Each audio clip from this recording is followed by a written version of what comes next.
You know about the 4 Americans who lost their lives 21 months ago during the terror assault on the U.S. diplomatic compound in Benghazi, Libya. But what you don't know is the story of the U.S. Air Force crew who flew in to take the victims and the survivors out.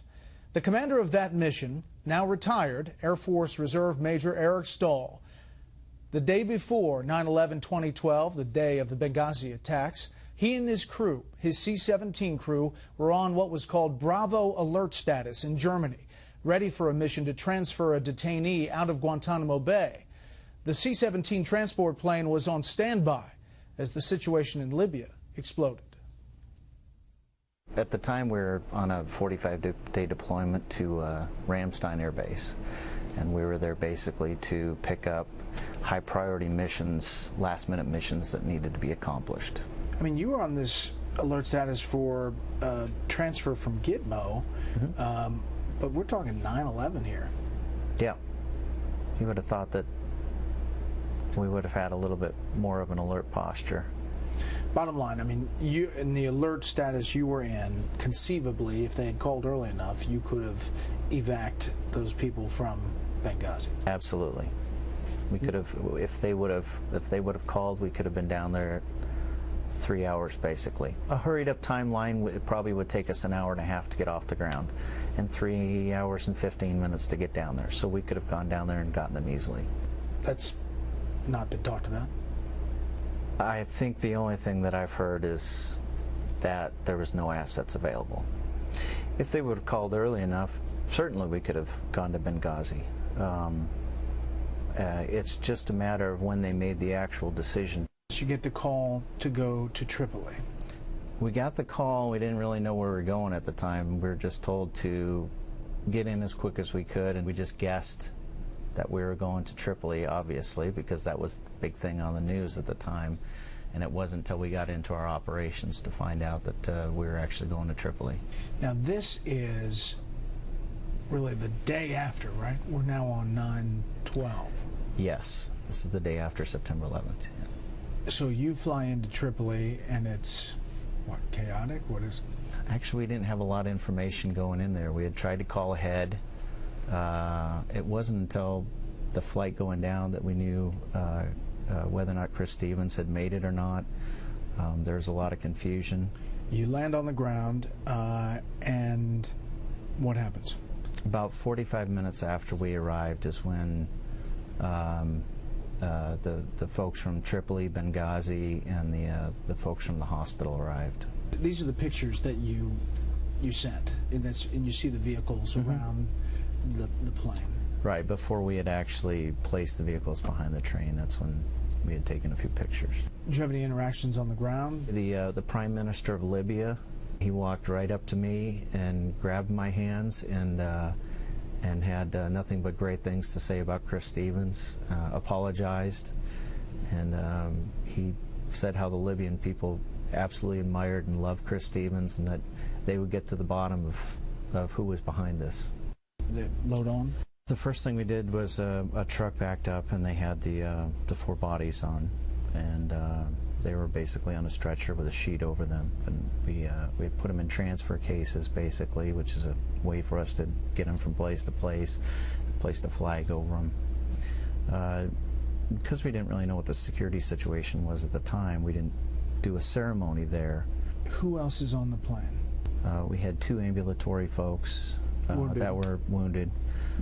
We had 33 that walked on that were from the embassy and the Benghazi staff. And then the 4 and then the 4 bodies, yes.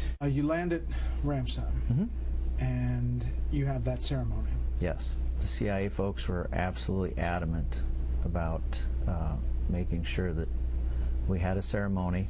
The entire embassy staff came out there, and there wasn't a dry eye in the back of the plane. I mean, it was kind of surreal going in, and it kind of hit us on the way back to Ramstein, what had just occurred and how big it actually was. You've done the ceremony. Are these guys being interviewed? They were taken away from the airplane.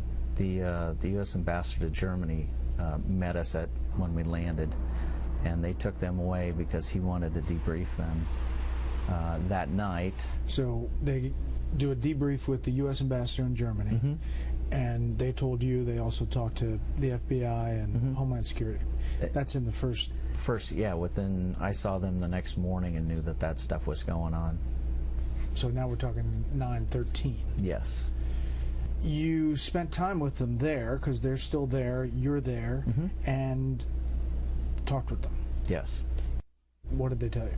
I think the biggest thing that hit me, even the next morning after we all got up from what had happened, was I remember looking at a couple of them and asking them, what's up with the videotape thing? Everybody keeps talking about that this has to do with a videotape, and they just shrugged and said, I have no idea.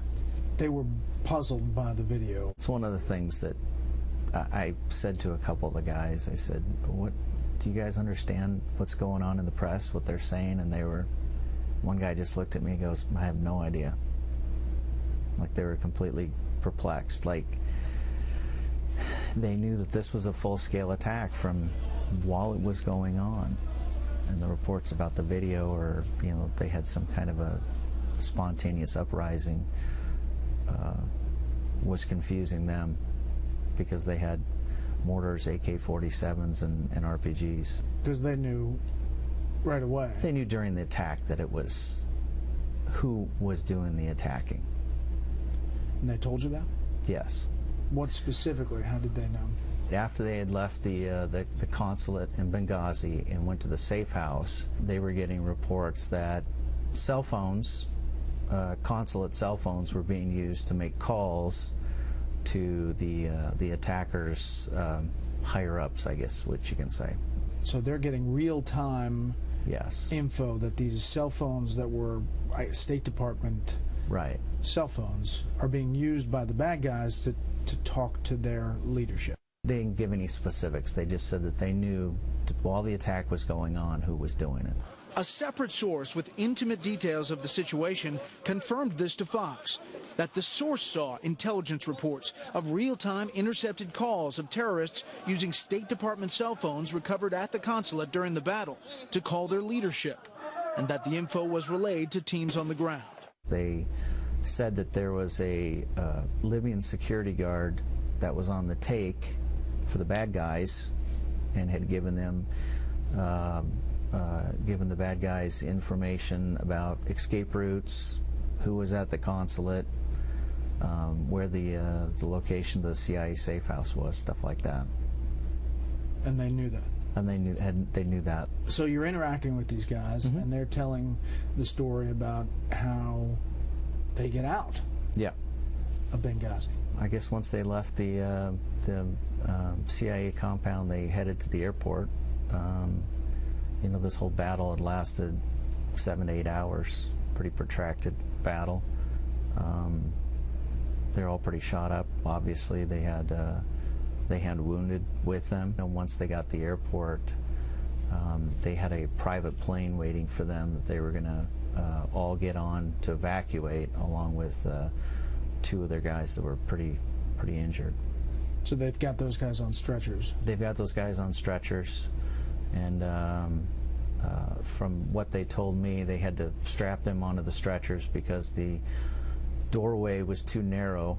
In the private plane. In the private plane, so they actually had to strap them onto the stretchers and turn them sideways to get in. And they were pretty banged up. I guess one had a femoral leg wound, which the tourniquet came off, got pretty bloody. And there's a flight attendant? Yeah, I guess when they took their 2 injured guys on the airplane, she started getting kind of hysterical when, it got bloody. And she wanted them to, put their guns away, which they were a little hesitant to do. So the story that you hear at Ramstein is that this blood is all over this private plane. The flight attendant is really kind of losing it. Yeah. And telling them to put the guns like in the back bathroom or something? I think it was in the bathroom, yes. And then a round goes off? I think they were trying to clear their weapons, or at some point a round went off because they were obviously in a rush. They didn't know when or if they were going to get jumped at the airplane or at the airport. And so I think just in the trying to get out of there, at one point a round went off, and then the pilot came running back and was trying to find out who was shooting in his airplane. Wow. And I think at one point they just looked at him and said, "Let's get out of here now." That's a pretty amazing story. Pretty scary. And again, had your C-17 been tapped sometime during that 7-hour, 8-hour period, if we would have gotten the call, you know, right when this all kicked off, if they would have made a decision. One of the other things they told me was that they had requested that a C-130 be on standby at the airport a month prior. A month prior to 9/11. A month prior to 9/11, and the request, I guess, was denied. So they had requested something to be on standby there in Benghazi. In case it got hairy. Mm-hmm. Why tell this, you know, now? I don't think a lot of the truth has necessarily been told. I think people aren't necessarily fessing up to what happened, and hopefully the truth will come out eventually. You know, I told these guys, you guys are absolute heroes. These guys clearly deserve some kind of recognition. They're absolute heroes for what they did. Eric Stahl was not interviewed for the ARB, the Accountability Review Board. We reached out to the former ambassador to Germany, U.S. Ambassador to Germany, Philip Murphy, for comment, have not heard back. This story is also posted online, foxnews.com, at the top of the web page there, and we will also be posting this interview on our homepage.